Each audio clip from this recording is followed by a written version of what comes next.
Episode 7, Ambush. In this episode, Lois gets a visit from her father Sam, played by Michael Ironside. Sorry, they're just making this too easy for me. Lois is nervous because her father has a history of putting her boyfriends through a ridiculously tough test to see if they're good enough for his daughter, and so far they've all failed. This is made even more difficult by the fact that Sam also happens to be one of the generals in charge of pushing through the VRA, an act that would force costumed heroes like the Blur to register with the government. Over the course of the visit, Clark ends up being the only man in Lois's personal history who's able to pass the general's test with flying colors, but Sam rejects him anyway due to his pro-vigilante attitude and forces Lois to leave. He eventually changes his tune though when the Blur saves Lois from a missile attack. And I have to point out that even though we've seen Clark's new outfit several times now, this is the first time he's actually used it in action while saving someone. Okay, seriously. I know he looks like he's dressed for a lesbian biker bar, but if you're gonna go to the trouble of making a new costume, the least you could do is actually wear the thing once in a while. Anyway, Sam has another talk with Clark and tells him that the attack on Lois proves that the VRA is still important, even though he now believes that some vigilantes like the Blur are good. The two come to a mutual understanding, and Sam also reveals the true purpose behind the test that he put Clark through before. It turns out the test was never for Clark at all, but for Lois. It seems he put all of her boyfriends through hell to see if she would stand up for them, and she never did before he tried to make her leave Clark. In other words, he was trying to test her conviction. Sorry, I'll stop now. Actually, I'd like to point something out here, and this isn't a problem with the script so much as it's a problem with the character's way of thinking. I have a real problem with the way Sam just assumes Lois didn't love any of her boyfriends because she wouldn't stand up to him before. See, even a lot of people who come from a good, loving family background can still have trouble defending themselves to their parents, to say nothing of being raised by a general who looks and sounds like Michael Ironside. And hell, we've been around Lois long enough to know that she doesn't take crap from anybody. She can stare down transdimensional demons without flinching. And yet, even though Sam clearly loves his daughter, every second that he's around, she is scared shitless of him. Did that never occur to him at all? Alright, I just wanted to get that off my chest. All in all though, this was actually a very good episode. The characters are intelligent and three-dimensional. And what can I say about Michael Ironside? He's a veteran actor born for this kind of role and he's awesome. Episode 8, Abandoned. This episode fills us in on Tessa's past as we learn that she grew up in an orphanage run by Granny Goodness. And I have to say, I really like Granny Goodness here. Depending on what situation she's in, she can come off as being sweet, professional, and incredibly creepy all at the same time. It seems that she's been brainwashing the girls in her care and raising them to become her personal army. And here's where the episode loses a lot of credibility for me. Look, we live in the 21st century, and there are many women serving in the armed forces, and I have the utmost respect for that.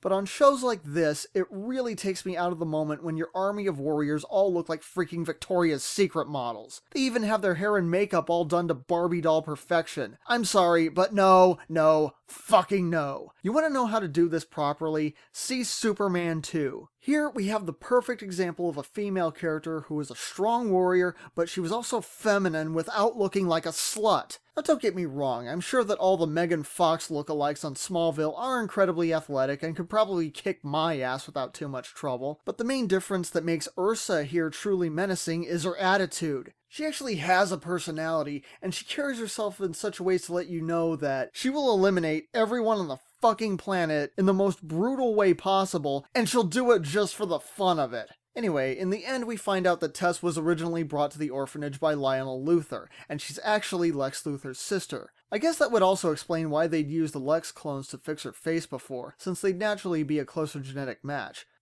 Look, I know this is supposed to be a big surprise reveal and I'm supposed to care about it, but for some reason, I don't. I just don't. Maybe I just don't find Tess all that interesting. I honestly don't know. I just don't care that she's a Luthor.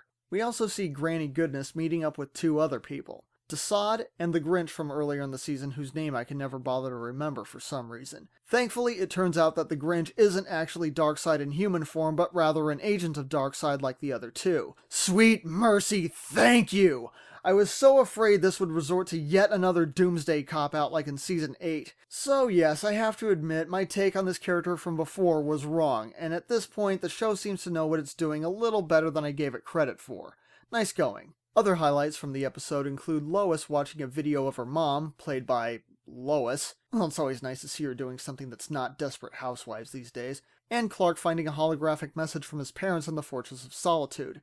Jor-El explains that he didn't want to pass any of his failings, insecurities, or ego onto Clark. Maybe it's just me, but this kind of feels like it's coming out of nowhere. Besides that, what do you mean you don't want to pass on your insecurities? Half of Jor-El's messages to Clark lately have just been that he's not good enough. Also, am I the only one bothered by the fact that both of Clark's parents have bright blonde hair? It's like the casting director forgot what the main character looked like and never stopped to think, gee, maybe one of his parents should have black hair for the sake of consistency. Hey, I'm just saying. Episode 9, Patriot.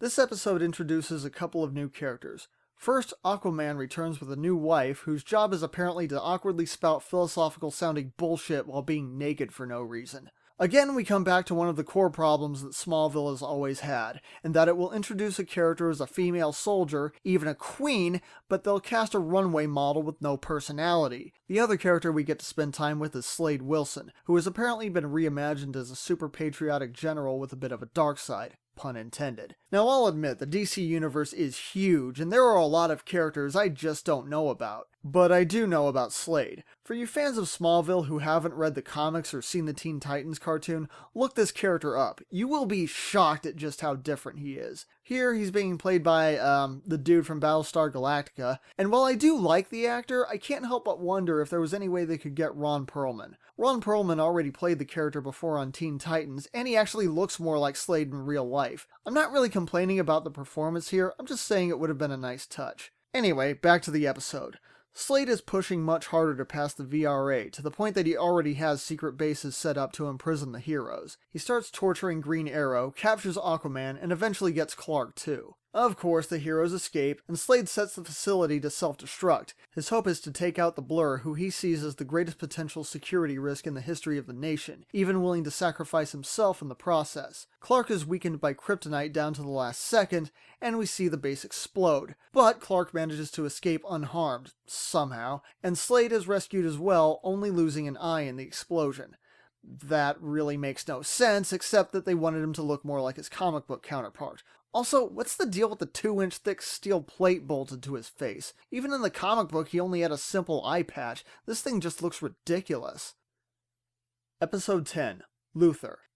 In this episode, Clark gets sent to an alternate universe where he was found and raised by Lionel Luthor instead of the Kents. In this universe, he's become a self-indulgent supervillain named Ultraman, and he keeps his identity secret by killing anyone who sees his face. Meanwhile, Lionel is planning to kill Clark after spending his life in fear of his powers and his short temper. Now Clark Kent must find his way to escape this universe where everyone hates him, before Lionel can kill him and before Clark Luthor can wreak too much havoc on his own universe. This is just a fun episode. I mean, really, it is such a joy to see John Glover again playing Lionel Luthor, and Tom Welling looks like he's having a blast playing the evil Clark. The final showdown in Watchtower is especially memorable, as the evil Clark finally figures out what's going on, and it all ends with the good Clark reappearing in his own world with everything around him destroyed, and Green Arrow, Tess, and even Lois all pointing kryptonite weapons at him. It's just priceless. And since Lionel followed Clark into his universe, it's also an excuse to bring John Glover back for the rest of the show's run. Hey, I'm all for it.